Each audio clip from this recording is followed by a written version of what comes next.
Chers amis coureurs, notre famille du marathon des sables est en deuil. Julien, votre coéquipier, ne s'est pas réveillé ce matin. Julien nous a quittés suite à un arrêt cardiaque. J'ai couru des milliers de kilomètres sans jamais penser à la tragédie. Il est mort, Julien. Julien, ça pourrait être moi. Laetitia, sors de ce truc. Tu n'es pas Julien. Je suis Laetitia.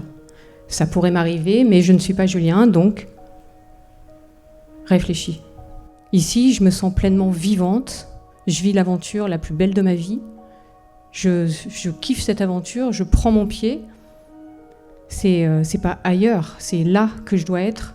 C'est vraiment dans cet événement, dans cette course que je prépare depuis un certain nombre de mois, donc je rêve depuis 3 ans. C'est pas ailleurs, c'est décidé. Demain, je cours. Je cours pour moi, je cours bien sûr pour Julien, qui aurait adoré passer cette ligne d'arrivée. Mais la seule chose que je n'ai jamais osé imaginer, c'était de ne pas rentrer.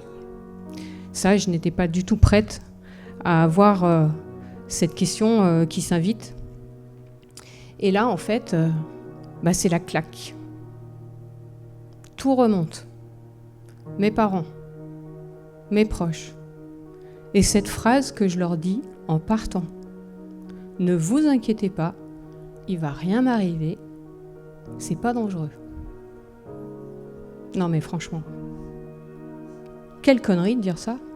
Et là, en fait, à ce moment-là, je ressens un vide, un vertige.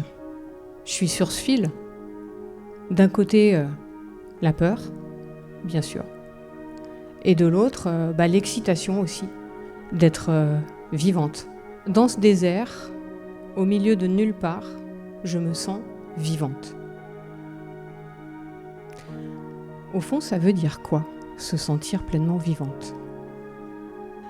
Pourquoi ce n'est pas dans mon quotidien professionnel, entourée de mes habitudes, bien confortablement installée, que je me sens pleinement vivante. Et pourquoi c'est dans un effort intense, dans cette fatigue, sous cette chaleur extrême, que je ressens l'intensité de la vie.